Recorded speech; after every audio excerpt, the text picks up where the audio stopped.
Olá, pessoal. Meu nome é Luciana Faria Pinto de Souza. Sou aluna do curso de Pedagogia da Uninter, do Polo de Eldorado, na cidade de Contagem. E mais uma vez eu estou aqui com vocês para apresentar o meu projeto de extensão do ensino médio, com o tema A Importância das Tecnologias para a Formação do Aluno, módulo 5. Nós sabemos hoje o quanto que as tecnologias são importantes para a nossa vida nos dias de hoje. Então vamos lá? Eu começo esse trabalho com uma frase de um pensador, tá? Chamado Roger Revelli, tá? Ele diz assim: nossa tecnologia passou à frente de nosso entendimento e nossa inteligência desenvolveu-se mais do que a nossa sabedoria, né? Essa frase é uma frase muito interessante, que ela fique aí para a reflexão de todos vocês, tá? Que estão me acompanhando neste trabalho, ok? Vamos lá? Bom, eu começo esse trabalho com uma pergunta, tá? Uma pergunta. A nossa vida ela é regida por perguntas, né? E são essas perguntas que nos trazem o entendimento, a sabedoria, nos trazem o aprendizado, né? Às vezes nem tanto sabedoria, mas o aprendizado, né? E vamos lá então. Essa pergunta ela é assim: qual a imbricação entre ciência, tecnologia e educação? O ser humano, ao longo do seu desenvolvimento, produz conhecimento e o sistematiza, modificando e alterando aquilo que é necessário à sua sobrevivência. Suas ações não são apenas biologicamente determinadas, dão-se também pela apropriação das experiências e dos conhecimentos produzidos e transmitidos de geração a geração. O conhecimento humano, nas diferentes formas, senso comum, científico, filosófico, estético e etc., está entrelaçado numa rede de concepções de mundo e de vida, né? Então nós percebemos aí, né, gente, que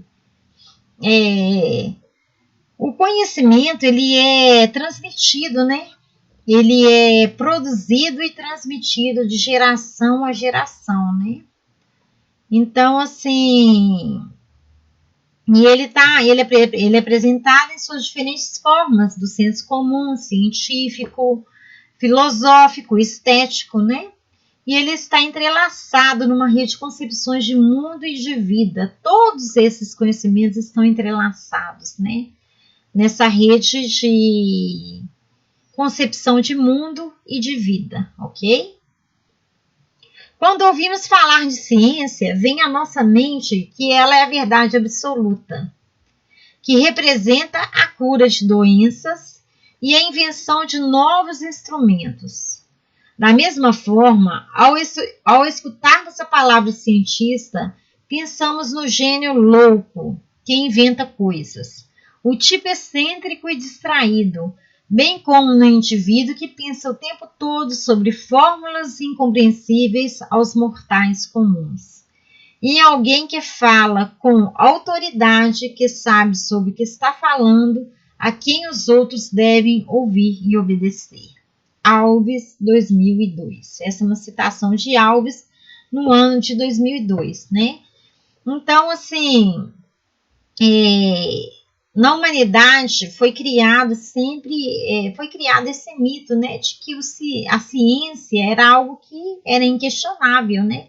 E o cientista era aquele cara maluco que sabia de todas as coisas, aquele cara que inventava coisas mirabolantes, aquele cara assim que ele era incontestável, de tão inteligente que ele era, né?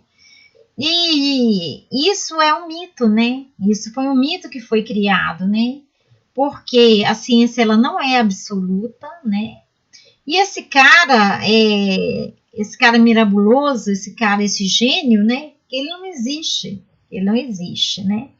Esses conhecimentos, eles podem ser produzidos por pessoas comuns, por pessoas do cotidiano, né? E não seres anormais, né? A ciência ela é produzida por pessoas que têm dúvidas, que também têm questionamentos, que fazem perguntas o tempo todo, como essa primeira pergunta que eu fiz na introdução aqui, né? Então, é isso que nós percebemos, né, nos dias atuais, ok? Então, vamos lá. O ser humano usa o conhecimento do senso comum para compreender o mundo, para viver melhor, para sobreviver, mas, insatisfeito com os argumentos que o senso comum cria para explicar os fenômenos da natureza, estrutura as ciências como um saber metódico e rigoroso, sistematicamente organizado e que pode ser transmitido por meio de um processo pedagógico.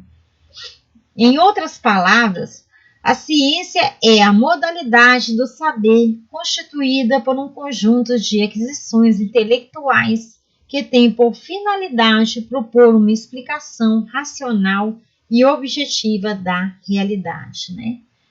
Então, assim, nós percebemos aí, né? O ser humano, né? Todo ser humano tem um senso comum, né? Tem um senso comum de vida, de cotidiano, né? De perguntas, né? Que busca respostas, né? Sobre a vida, sobre os acontecimentos, né? E a ciência, ela é essa modalidade, né? Que constituída por um conjunto de aquisições intelectuais, né? Que tem como objetivo, né, trazer explicação racional, trazer respostas a essas perguntas, né? Lógico que nem sempre a ciência ela consegue. A ciência ela não é, como eu tinha dito, né, anteriormente, ela não é algo que seja definitivo, ela não é algo que seja incontestável, ela não é algo que não possa ser mudado, né? Então, assim, a ciência, ela é constituída, né, por um conjunto de aquisições intelectuais e ela tenta explicar de forma racional e objetiva a realidade, os fatores da realidade, né, da nossa realidade, tá? O desenvolvimento da ciência se associou ao desenvolvimento tecnológico, isto é, a tecnologia é a aplicação do conhecimento científico para se obter um resultado prático. O homem criou ciências e tecnologia, desde a roda até o computador, que trouxeram mudanças significativas em suas relações com outros seres humanos e com a natureza, né? Então, assim, a ciência e a tecnologia, elas existem desde os tempos bem antigos, né? Desde os tempos bem passados mesmo, bem primitivos, né? Bem primitivos, né? Onde ali se deu origem à roda, ao fogo, né? E com o passar do tempo, as tecnologias foram avançando, né? Foram aprimorando, né? Essas tecnologias que já existiam, que já tinham sido criadas pelo homem. A roda ganhou outra forma. O fogo ele passou a ser aplicado de formas diferentes, né? De formas diferenciadas, né? E assim foi se evoluindo através das tecnologias, né? Ok? Vamos lá. Concordamos com Bastos, no ano de 2000, né? Quando diz que a presença da tecnologia em todos os setores da sociedade constitui um dos argumentos que comprovam a necessidade de sua presença na escola, na formação de um cidadão competente quanto ao seu instrumento teórico, principalmente no que se refere à interação humana e aos valores éticos, né? Então a tecnologia ela sempre foi importante, né, para essa difusão, né, do conhecimento, né?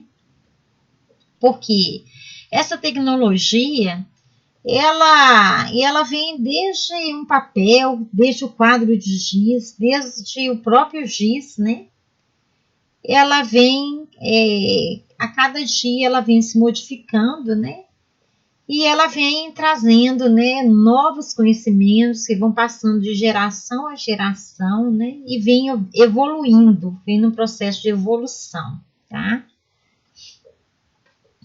Na totalidade das formas de existência do ser humano, os grupos sociais criam de geração em geração modos de continuar transmitindo conhecimentos, valores, regras, normas e procedimentos, com o intuito de garantir o convívio entre os homens e difundir a cultura de cada sociedade, o que ocorre por meio da educação.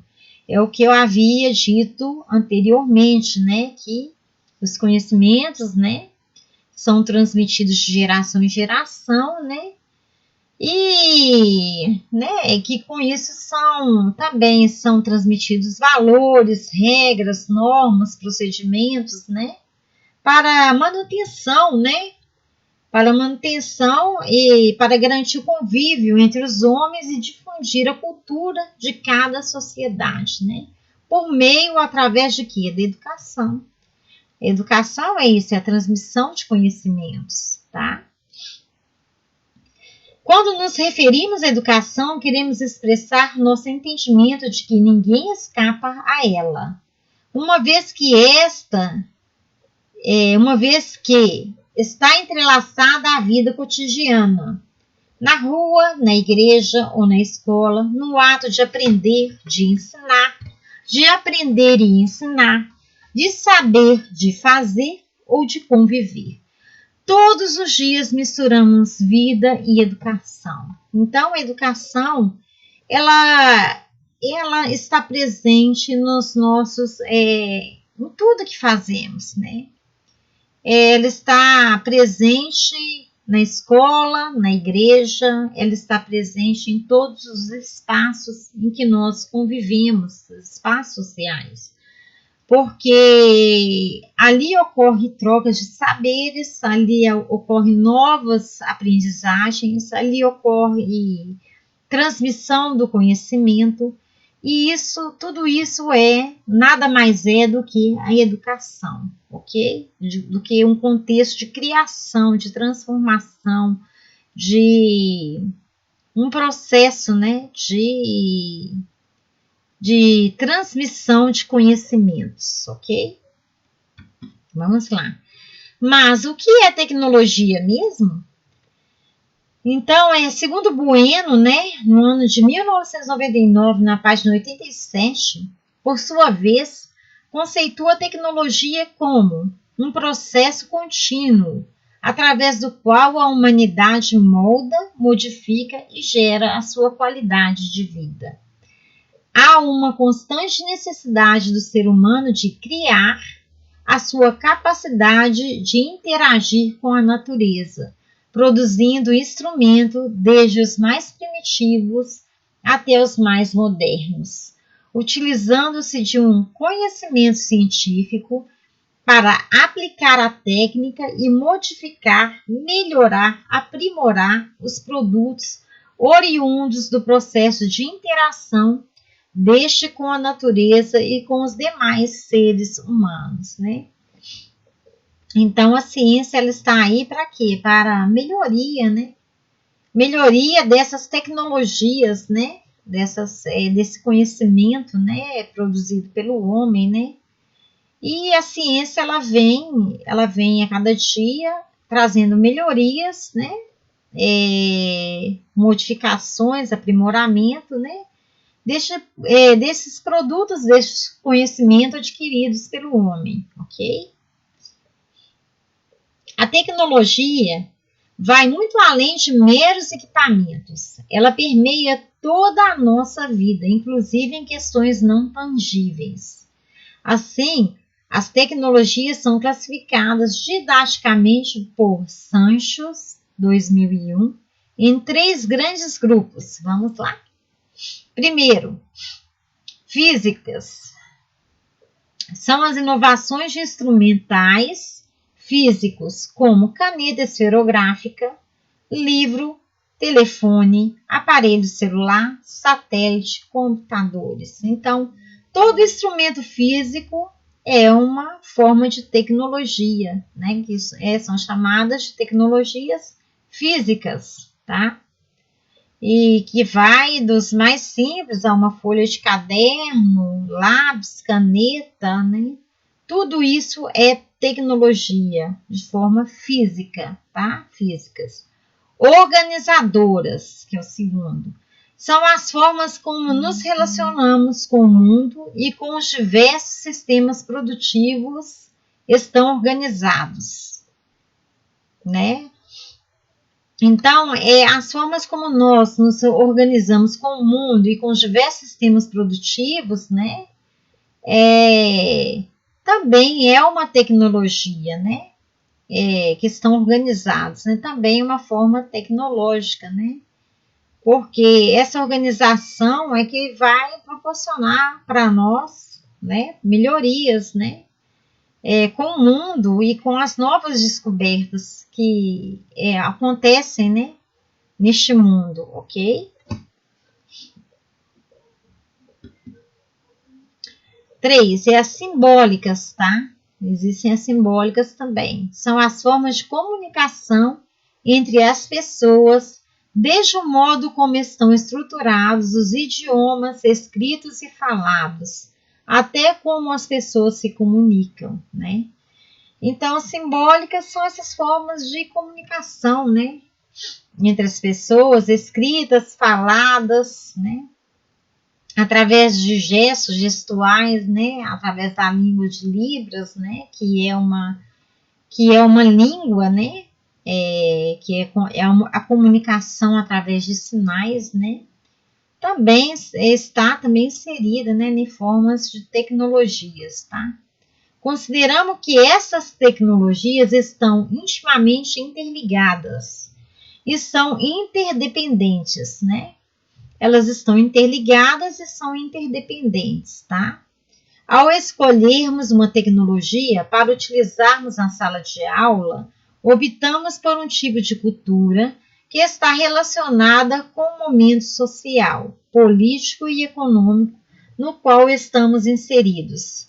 Leite, 2008, página 64, ressalta a importância de os educadores refletirem sobre esse tipo de cultura e sobre educação no cotidiano da sala de aula. Então, vamos lá. Com o século XXI, estamos vivendo o fortalecimento da comunicação digital, que tem tido participação cada vez mais abrangente na vida das pessoas de todas as idades e localizadas praticamente em todas as partes do globo. À luz da análise deste processo sociotécnico, cabe-nos, como educadores, refletir como essa nova cultura vem dialogando ou não com a educação e, consequentemente, com a prática pedagógica que vem sendo realizada em nossas salas de aula, né? Então,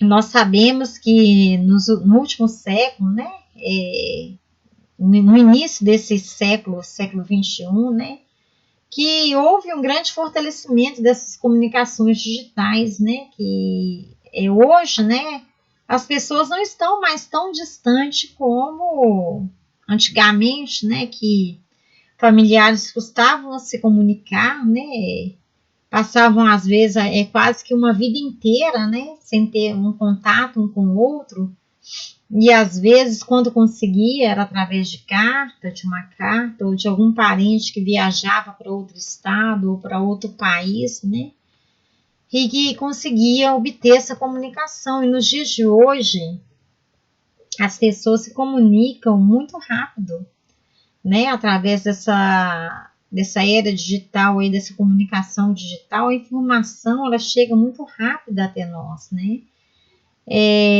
Isso aproxima, né, as pessoas umas das outras, né? Quer dizer, então, que essas localidades que antes eram tidas como algo assim, a gente visava, né, uma distância muito grande, hoje não, a gente percebe que hoje há uma aproximação muito grande, né? Através dessas redes, né, de comunicação digital, né? E a escola, né? Cabe na escola, né? Como educadores, nós refletimos como essa nova cultura, né? Essa nova cultura vem dialogando ou não com a educação, né? Esses novos, né? À luz da análise, né? Nós temos que fazer uma reflexão, né? Se essas novas redes de comunicação digital está dialogando ou não com a comunicação, com a educação nos dias de hoje, né? Está fazendo sentido para o aluno na sala de aula hoje? Essa nova modalidade, essa nova forma cultural que nós estamos vivendo nesse século atual, né? E isso é importante, né, na prática pedagógica, né, nos dias de hoje, tá? Quando a autora se refere à comunicação digital, está se referindo a vários elementos e aspectos distintos de mídias e dispositivos digitais presentes na sociedade da informação, os quais são considerados também responsáveis por impulsionar diversas inovações na educação, né? Essa comunicação digital, ela está falando, quando a autora ela se refere a ela diz também, ela não diz só também com relação à internet, ao telefone, ela diz também com relação à televisão, né, que traz a informação o tempo todo, o rádio, né, que até pouco tempo atrás era uma das principais formas de acesso, né, à informação, né? E ela engloba todas essas formas de conhecimento, o jornal, a revista, né? Tudo isso é forma de comunicação, de chegar a informação às pessoas, né? E tudo isso tem que ser trabalhado de forma consciente na sala de aula, com os alunos, num processo de aquisição do conhecimento, tá? Ok, gente? Vamos lá. Você sabe o que são as tecnologias da informação e da comunicação? Você sabe o que é isso? Então, vamos lá. Fazendo referência aos parâmetros curriculares nacionais, PCN, Brasil, 1998, as tecnologias da informação e da comunicação, TIC, são relativas aos recursos tecnológicos que permitem o trânsito de informações que podem ser os diferentes meios de comunicação, né? Como eu havia dito para vocês, jornalismo impresso, rádio e televisão, os livros, os computadores e etc. Os meios eletrônicos incluem as tecnologias mais tradicionais, como rádio, televisão, gravação de áudio e vídeo, além de sistemas multimídias, redes telemáticas, robótica e outros, né? Então, a gente percebe aí um grande avanço, né? Um homem que veio, né, de um processo de construção que primeiramente ele aprendeu ali a escrita, né? Aprendeu, né, ali a trabalhar com a forma da comunicação e depois ele foi difundindo que através daquela comunicação ele poderia criar coisas para facilitar a sua vida, o seu cotidiano. Aí ele criou o papel, ele criou utensílios, né, para o seu dia a dia. Ele criou livros, né? E ele foi difundindo conhecimentos e foi transmitindo esses conhecimentos, né? E esses conhecimentos se transformaram em livros e E daí ele foi evoluindo, né? Foi transmitindo, né, os conhecimentos e foi evoluindo ao jornalismo impresso, ao rádio, televisão, até nos dias de hoje que chegou, né, às redes de comunicação através de computadores, através da internet, da rede wireless e assim por diante, né? Mais ainda, né, robótica, né?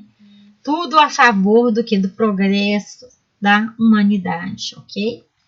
Quando falamos em tecnologia educacional, consideramos todos esses recursos tecnológicos, desde que em interação com o ambiente escolar no processo de ensino-aprendizagem, ou seja, em uso pelo professor na ação pedagógica, né?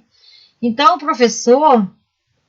o papel do professor é levar o aluno que a tecnologia ela veio dessas transformações, né? Ela veio, né? A tecnologia ela é desde lá do primitivo, né? Onde o homem começou com a roda, com a criação da roda, com a invenção do fogo, né? Com o meio de comunicar com o outro, né? Então, assim, teve isso um processo, uma evolução do homem, né? Até os dias atuais, né? E tudo isso tem que ser trabalhado com os nossos alunos dentro da sala de aula, né?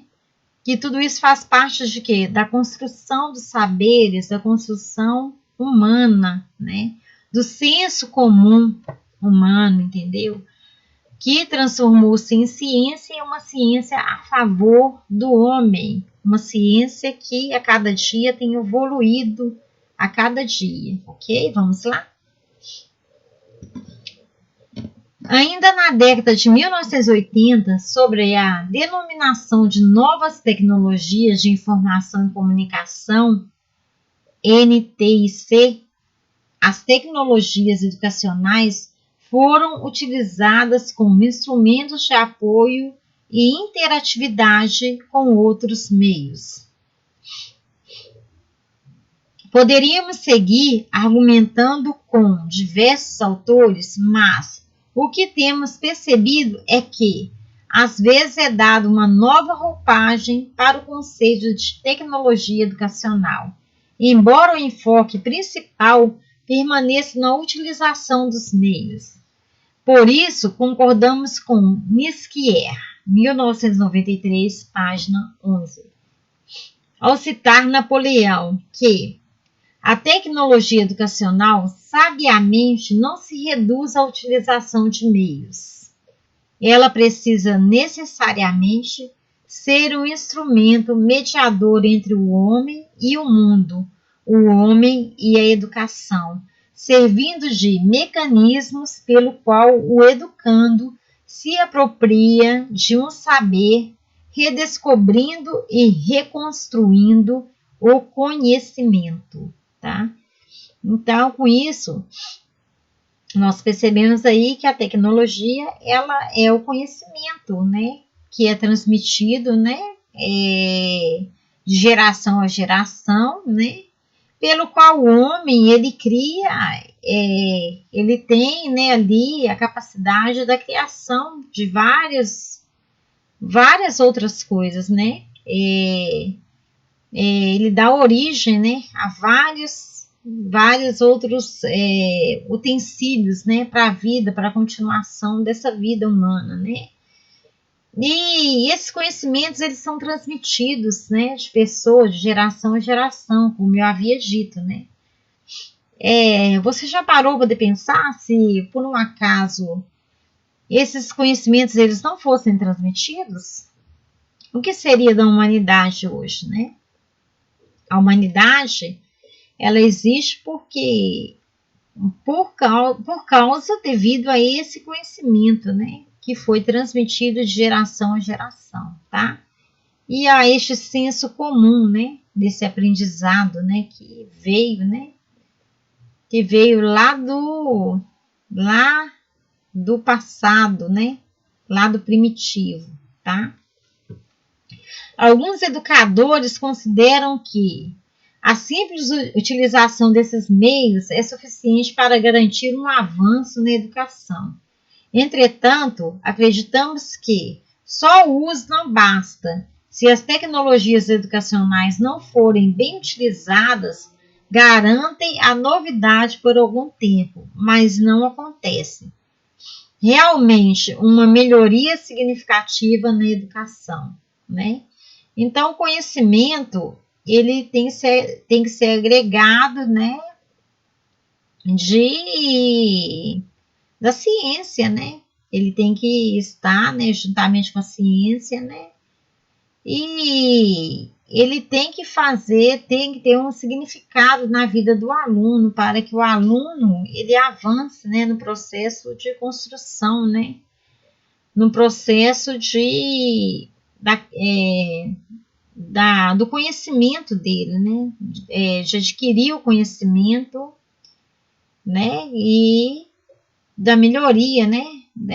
Significativa, dessa melhoria de vida, né?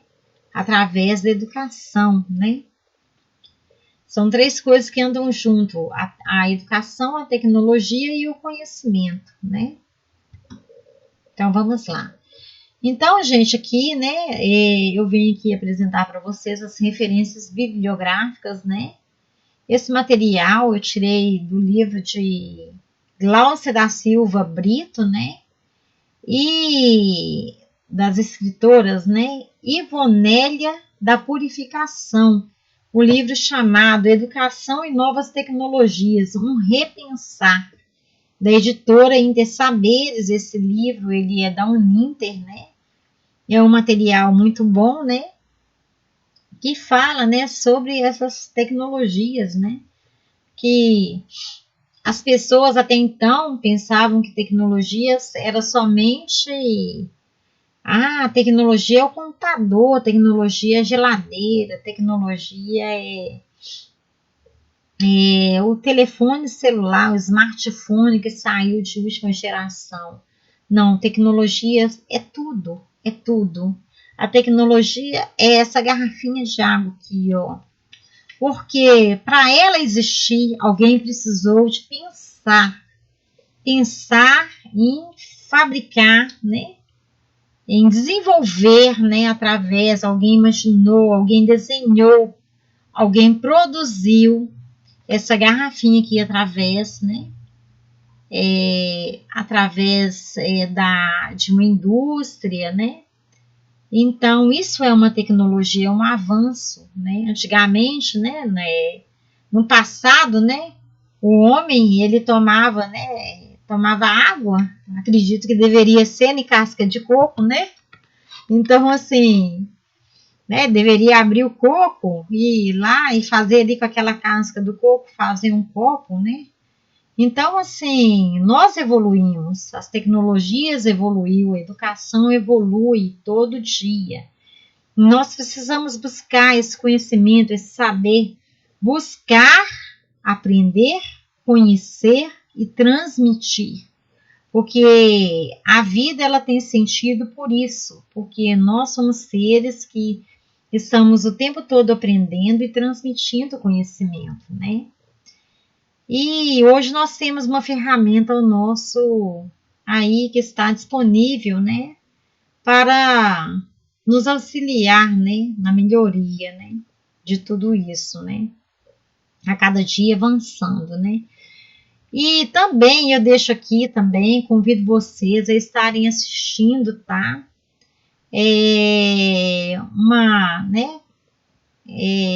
Assistindo uma entrevista, né? Uma entrevista, tá? No canal Futura, tá? Com a Conexão Futura, com o tema Como a tecnologia pode influenciar na educação, tá? Essa apresentação, ela é com a Larissa Werneck, né? Ela entrevista um reitor de uma faculdade e entrevista também um professor, né? Ele é professor e advogado também. E é muito interessante, né? o que eles falam sobre a tecnologia, né? Como que essa tecnologia pode influenciar na educação. É uma entrevista muito boa, né? E eu venho deixar vocês aqui, né? Com essa entrevista, né? Eu espero que vocês tenham gostado desse material, tá? E aguardo vocês no meu próximo módulo, no módulo 6, né? Que eu estarei falando sobre a escola, né? E a formação, né? A escola, né? Os aspectos, né? A escola e a formação. Onde que a escola, né? Ela encontra nesse processo de formação? Qual a importância da escola nesse processo de formação do aluno, né? Vocês percebem que as coisas entrelaçam uma com as outras, né? Porque nós estamos falando sobre tecnologia, nós estamos falando sobre o professor que transmite o saber, o professor que troca, né, informações com o aluno que já vem com essas perguntas de casa, né? Porque esse aluno ele já também traz informação com ele, né? Então, nós vamos ver isso num contexto, né? No próximo trabalho, né? No contexto da escola, aquela que trabalha, né, com o conhecimento que o aluno traz de casa, aquela que trabalha estimula o aluno, né, a buscar, né, a pesquisar, a ser um aluno que interage com o mundo, né, e que produz conhecimento, né? Produz conhecimento, né? E adquire conhecimento o tempo todo. Então vamos lá, vamos a essa entrevista, né? Com a apresentação de Larissa Werneck. Eu agradeço a vocês e um abraço a todos. Até o próximo módulo.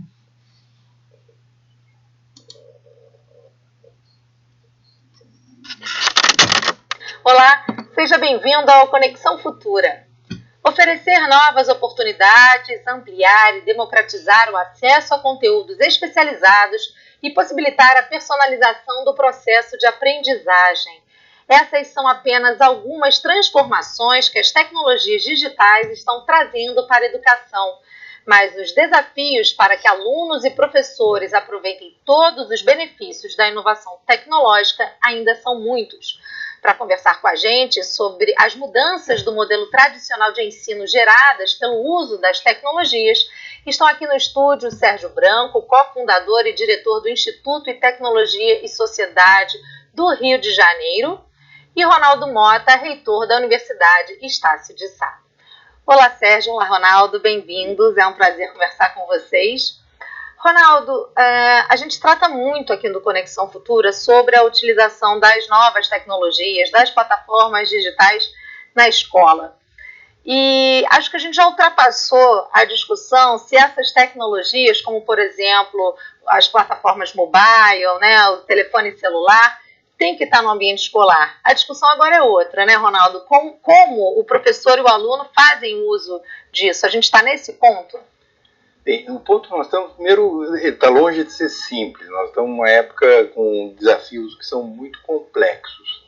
É como se a gente dissesse, nós, seres humanos, talvez nós, ao longo da nossa longa história, nós nunca nos deparamos com um desafio desta envergadura. Ou se tivemos, foram poucos momentos no passado.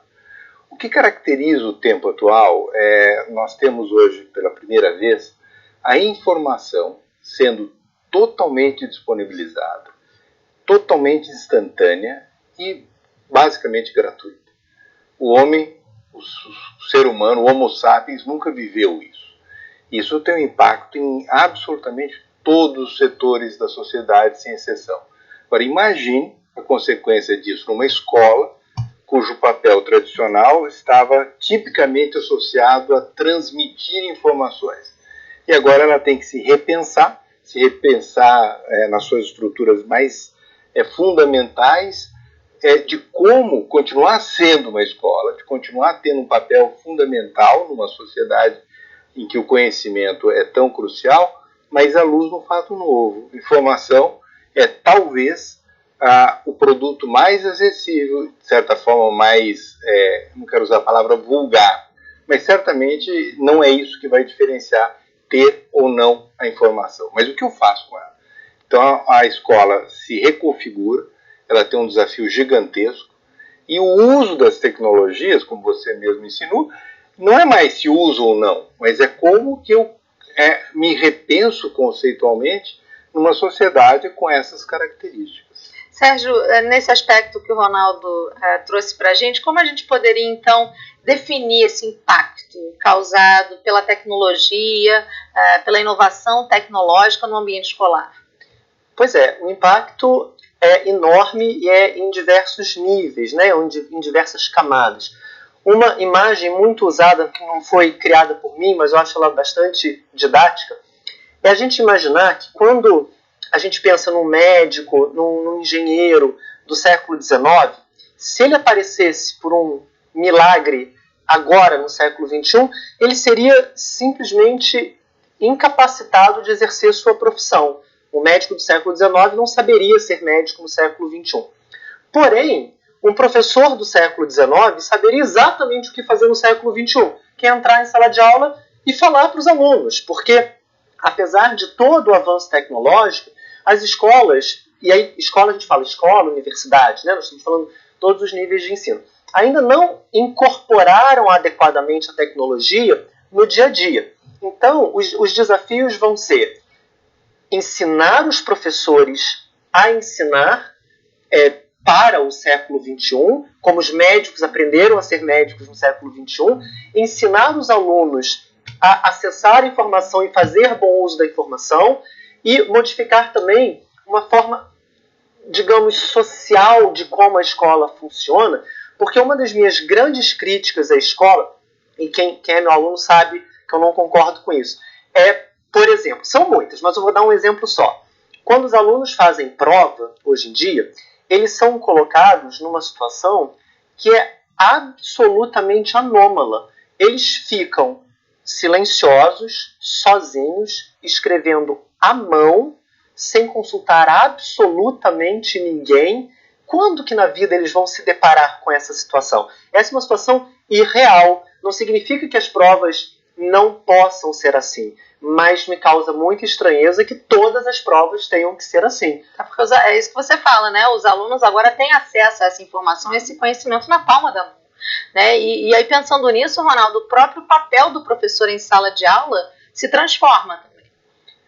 O mais difícil, e eu me deparo com isso permanentemente no meu dia a dia, né, é você fazer uma quase agressão ao professor. Dizer para ele o seguinte: vivemos uma nova era em que há algo mais importante do que o aluno ter aprendido ou não. Veja, é difícil dizer isso. Se o papel dele é ensinar e o papel do aluno é aprender, e continua sendo, sim. Mas eu estou dizendo para ele uma outra coisa. Há algo mais relevante do que o que foi aprendido. O que é esse algo mais relevante do que foi aprendido? É a ampliação da consciência do educando acerca de como ele aprende. E aí você começa a sintetizar de uma forma mais clara o que é o aprender a aprender, passa a ser tão ou mais importante do que o simples aprender. E isso é típico de um mundo em que você se prepara para a educação ao longo da vida. Não há mais aquele engenheiro, médico, que existia um conteúdo razoavelmente delimitado, um conjunto de técnicas e procedimentos, século XIX ou século XX. Dominado isso, ele era um médico, ele era um engenheiro. Nós precisamos e continuaremos formando médicos e engenheiros, mas eles terão que ser dotados, por isso ficou mais complexo e não mais simples, porque ele precisa ter aquele conhecimento, só não é suficiente. É preciso que ele tenha amadurecido o nível de consciência acerca de como ele aprende. É isso que medirá a maturidade, a possibilidade de eu dizer: eu tenho alguém formado, em constante formação, apto a enfrentar os desafios que virão. Diferentemente da escola do século XX, a escola foi o maior sucesso. Não há nenhuma outra instituição com sucesso tão grande como a escola. Porque a escola se preparou, ela tinha metodologias, ela sabia preparar os profissionais que o século XX exigia, que era o modelo taylorista, fordista. Eu tinha um nível de especialização. A receita do que era demandado no século XX, a escola foi fantástica. Qual é o drama? O século não é mais o XX, o século é XXI. Eu estou formando alguém olhando para o futuro e a receita que eu tinha não funciona mais. Não é que ela seja ruim, ela só não funciona mais. O mundo mudou e a escola tem que mudar. E ela não vai mudar de dentro para fora. Curiosamente, ela vai mudar impactada e reagindo ao que vem de fora para dentro. É curioso isso. E até pelo que os próprios alunos levam para o dia a dia dessa escola, apresentam a gestão daquela escola, que são eles, né, os jovens que estão sempre ali conectados e sempre à frente, né, do seu tempo, à frente das novidades, das novas plataformas. E essa é uma questão interessante também, do aluno levar esse conhecimento para a escola. Sem dúvida. Eu queria até dar um depoimento aqui, pessoal, com base no que o Ronaldo estava falando. Eu me formei em Direito em 96. E por mais que eu tivesse pensado em planejar minha carreira quando eu me formei, eu não poderia tê-la planejado de modo a ter a carreira que eu tenho hoje em dia, porque a profissão que eu exerço hoje e as atividades que eu exerço não existiam em 96. E esse é o grande desafio a que o Ronaldo se refere. Sim. E isso eu estou falando ainda no mundo, eu me formei em 96, portanto, no mundo pré-internet. Já existia a internet, mas não a internet que a gente conhece hoje. Então, enquanto nós estamos formando os nossos alunos agora, nós os estamos formando para profissões ou atividades que nem existem ainda. Como fazer isso? No início do século XX, né, ou ao longo do século XX, como bem observou aqui o Ronaldo, você formava um engenheiro e você sabia o que se esperava dele, e ele sabia que poderia exercer a profissão dele pelos anos seguintes com aquela quantidade de conhecimento que ele havia conquistado ao longo da sua formação. Isso não é mais possível.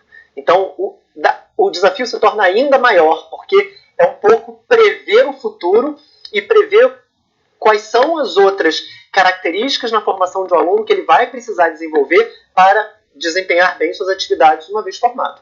A própria discussão sobre as habilidades socioemocionais perpassa por isso, Ronaldo. Você tem aspectos, eu tenho uma definição que eu gosto muito. O pessoal define empatia como sendo a capacidade de você entender o outro por se colocar na posição do outro. Tem uma mais bonita, que é compaixão. Compaixão é a empatia aplicada. Significa, não basta mais eu entender o outro por me colocar na posição do outro, mas o que eu faço com essa informação? Isso é compaixão. E isso é uma característica que não era tão relevante no passado, hoje é absolutamente crucial. Quer dizer, falamos de médicos, né?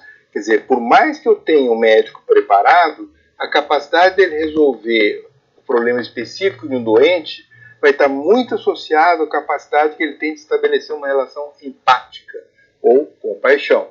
Da mesma forma, quando a gente vai selecionar um professor hoje, é óbvio que nós queremos e partimos do suposto que ele domina o conteúdo, mas a gente quer algo mais, é que ele entenda o seu educando à medida que se coloca na sua posição, consegue perceber quais são, e isso é uma característica do professor, do docente. Ele jamais vai conseguir competir com qualquer dos seus alunos em termos de capacidade de acesso à informação, utilização de plataformas, domínio de tecnologias digitais. Não é isso que ele está fazendo, não é isso que o faz diferente do seu educando. O educador é diferente do educando, não porque saiba mais, mas porque ele sabe algo que o educando não sabe. Nós queremos que ele tenha essa relação, como o Sérgio destacou, quer dizer, aprender a trabalhar em grupo nunca foi tão relevante. Claro. Se esse exame silencioso, solitário, respondendo uma questão, era compatível com o século XX, definitivamente não é. Sim. Em qualquer profissão, você saber trabalhar em grupo, você entender o papel, as limitações e os predicados de cada membro da sua equipe, isso é uma característica do século XXI. E a escola ainda não sabe como ensinar isso. A gente tem algumas ideias, mas nós estamos aprendendo, nós estamos entrando num campo do desconhecido. Isso é belíssimo, nós temos oportunidades maravilhosas pela frente. mas são problemas muito complexos.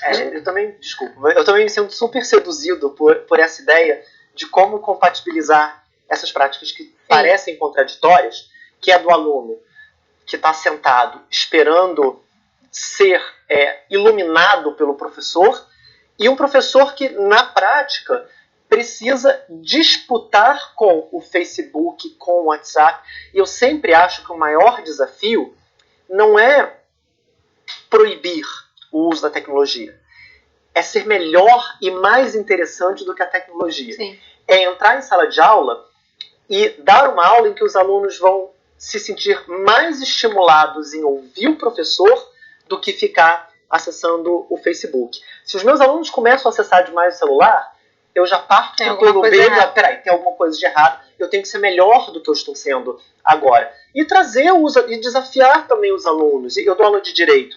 Quantas coisas durante a aula eu posso falar? Porque, uma outra coisa também breve. Quando eu estava na faculdade, o professor me trazia o conhecimento e era a minha principal fonte de conhecimento. Era o professor e os livros que ele me recomendava. E agora, como professor, eu não preciso saber tudo. Antes eu esperava que o professor soubesse tudo. Agora eu não preciso saber tudo. Eu posso entrar em sala de aula com um conteúdo e discutir esse conteúdo e debater esse conteúdo com os alunos, mas pedir que eles me ajudem durante a aula e falando, olha, quem é que consegue encontrar, já fiz isso e faço isso, quem é que consegue encontrar uma decisão contrária ao que eu estou dizendo aqui? Uma vez eu estava falando sobre proteção por direito autoral de receita ou de moda, que é uma coisa muito tipicamente protegida por direito autoral. Falei, quem encontrar uma receita ou algo que não é tipicamente protegido por direito autoral, ganha um ponto extra ou qualquer coisa assim.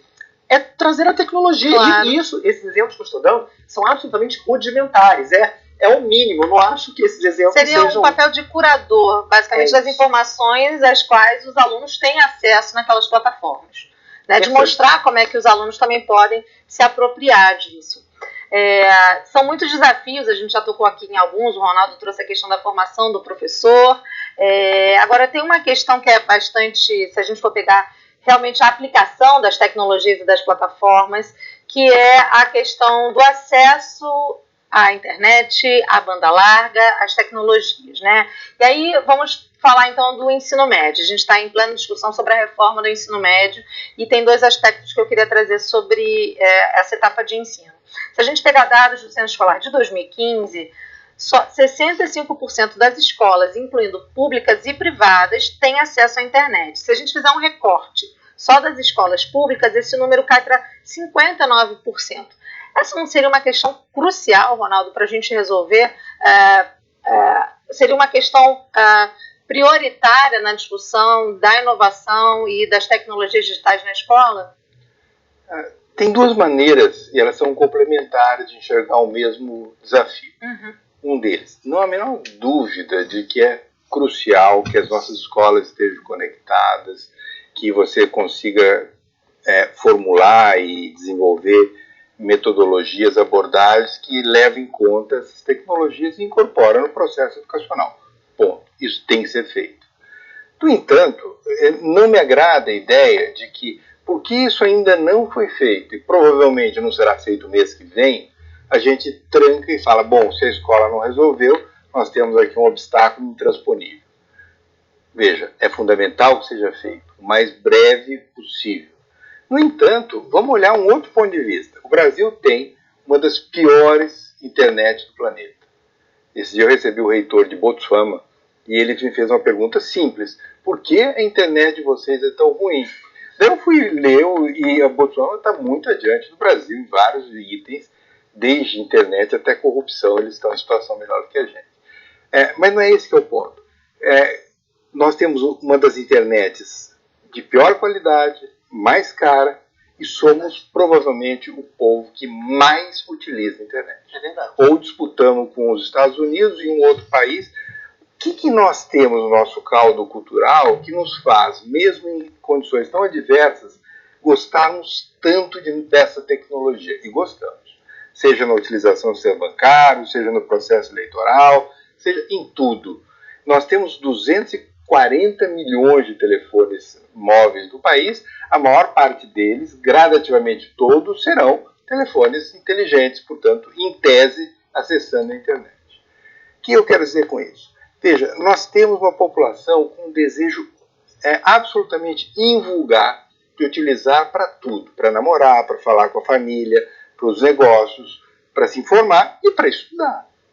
Então, veja, mesmo que a escola, enquanto centralidade que deveria ter, ainda não tenha acesso, nós temos um grupo de pessoas impressionante, mesmo de baixa renda, que hoje, por motivos mais variados, tem acesso. A gente não tem ideia do número de crianças pobres que vão para a Lan House para fazer tarefa usando o computador. A gente recentemente fez um programa exatamente sobre como os jovens vêm utilizando a internet e um número me surpreendeu bastante. Assim, os jovens brasileiros, a partir dos 16 anos, eles entram nas redes sociais cerca de 70 vezes por dia. Somos líderes em relação ao acesso às plataformas digitais, Facebook, Twitter. Então é um número bastante alarmante. Olha, o tempo está passando super rápido. Então eu quero falar para você que está em casa que o programa de hoje marca o início de uma parceria com o Instituto de Tecnologia e Sociedade do Rio, representado aqui pelo Sérgio Branco. Ao longo do ano, nós vamos repercutir no Conexão os temas que fazem parte do evento Varandas ITS, que é um bate-papo realizado com especialistas das mais diversas áreas, entre elas política, tecnologia e o impacto social da inovação. Sérgio, esse é um casamento que a gente veio costurando, né? Ao longo de 2016 a gente veio namorando. Namoro antigo. E aí, finalmente, firmamos a nossa parceria. É um prazer recebê-los mais uma vez no programa de hoje. Muito obrigada. E aí eu quero que você explique, por favor, para quem está nos assistindo, como funcionam as varandas ITS e também para quem não é do Rio de Janeiro, como é que ele pode ter acesso, né? Agora falando então da tecnologia, que é o nosso assunto principal do programa de hoje, aos conteúdos debatidos no evento. Claro, um prazer falar sobre o nosso evento Varanda. É porque o ITS, o Instituto de Tecnologia e Sociedade do Rio de Janeiro, tem a sorte e o privilégio de ficar numa cobertura num prédio na Praia do Flamengo, portanto, de frente para o Pão de Açúcar.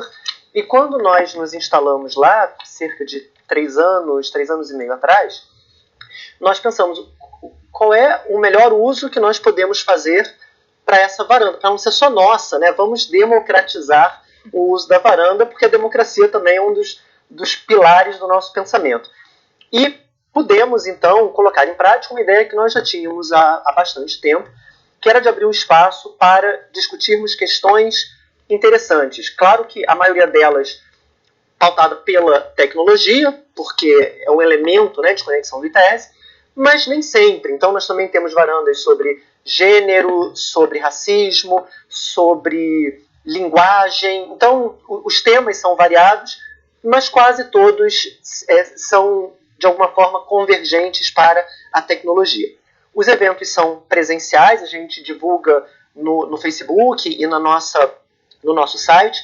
É gratuito, então quem estiver aqui no Rio de Janeiro, no dia 8 de março, pode fazer propaganda da primeira, não pode? Até porque a gente vai estar recebendo o Ronaldo, é um privilégio nosso. Estaremos recebendo o Ronaldo na primeira varanda desse ano, a varanda que inaugura o ano de 2017. O Ronaldo lá falando sobre tecnologia e educação no século XXI. E para quem não está no Rio de Janeiro, infelizmente não puder estar presente, a varanda é gravada e fica no nosso canal no YouTube. Vou colocar então para você que está em casa o canal no YouTube do ITS Rio, tá? youtube.com/ITS Rio de Janeiro. Tá aí na tela. Então você que não é do Rio, não se preocupe, porque pelo canal no YouTube você vai ter acesso a todos os conteúdos do Varandas ITS. Então tá aí para você. Eu vou colocar então, já que eu já estou aqui na web, o site do itsrio.org para você acessar toda a programação. Você vai ver aqui logo na home o evento do Ronaldo no dia 8 de março. Ronaldo, como é que a gente pode falar sobre a importância, né, de ampliar os espaços de discussão, como, por exemplo, por um tema que estamos tratando no programa de hoje, que é o uso da tecnologia educacional? Qual é a importância da ampliação desses espaços? Eu acho que a principal característica é que a cada problema teremos belas soluções. Primeiro que eu acho maravilhoso o ITS, vai ser um prazer estar lá dia 8. Mas vamos pegar o caso do professor Sérgio, que ele se referiu. Ele está dando uma aula de direito, são sempre aulas brilhantes, Mas por mais brilhantes que elas sejam, os seus alunos vão estar no celular. Cada vez que o professor Sérgio virar para escrever algo, ele vai estar no celular. Claro. Ele tem a opção de brigar contra o celular, mas ele provavelmente vai perder. Eu vou perder. Vai perder. Eu vou perder. Eu acho desrespeitoso o aluno fazer isso, mas nós queremos educar. E educar passa pela seguinte postura, que eu acho que poderia ser tomada e certamente é compatível com as metodologias que o professor Sérgio adota. Quer dizer o seguinte, gente, fica aí no seu celular, filma, grava, fotografa, cria. Eu vou dar uma aula aqui, vamos supor, de 1h50. Quando der 1h20, a última meia hora, vocês escrevam sobre a minha aula. E mandem para quem vocês quiserem. E mande uma cópia para mim. Veja, ele pegou um inimigo e transformou um aliado. Perfeito. Agora, além dele prestar muito mais atenção, porque ele vai ter que transformar aquilo em texto, mesmo que seja uma linguagem coloquial, e quando você se coloca nessa posição enquanto educando, é quando você mais tem a capacidade de concentração. É quando você tem o ápice da sua capacidade analítica. Então, veja, eu estou dando um exemplo simples. E você tem centenas, milhares de experiências que nós não sabíamos, nós estamos aprendendo. Portanto, eu acho que o desafio mais bonito que nós temos não é condenar a educação, não é condenar a escola, não é brigar com o professor, mas é ter a clareza de que os desafios são gigantescos. Nós, seres humanos, estamos vivenciando uma experiência única, singular, e temos todas as condições de enfrentar isso. Quer dizer, o ITS foi pioneiro, é pioneiro, na questão de você pensar os direitos autorais de um ambiente que não existia, que é a internet. Nós, de universidade... E ainda não existe nem, né, Sérgio, um final sobre isso. Não, é um marco longe. Quer dizer, se é que vai haver algum final, sim, algum dia. A gente está vivendo uma vida de processo eterno, né, em que o final não chega nunca. E, Ronaldo, além dos desafios, né, são desafios grandes, mas também são grandes oportunidades, né? É um momento de grandes oportunidades. Eu sou apaixonado. O Ronaldo é otimista, eu também sou. Então somos três otimistas. Que bom, 3-0. Olha, adoraria continuar falando sobre esse tema tão instigante. Muito obrigada, viu, pela presença. Sucesso para vocês ao longo do ano, viu? Até uma próxima oportunidade. Dia 8, né? Dia 8 a gente se vê. Se você não é do Rio, como eu falei, você pode acessar o canal no YouTube do ITS, aí você vai ter acesso ao conteúdo da palestra, quer dizer, do bate-papo do Ronaldo lá no Varanda do ITS. A você de casa, muito obrigada pela sua companhia. Eu sempre lembro que o Conexão Futura vai ao ar de segunda a sexta na tela da TV, mas a gente está a qualquer hora do dia e da noite no futuraplay.org. Um beijo para você e até a próxima. Tchau!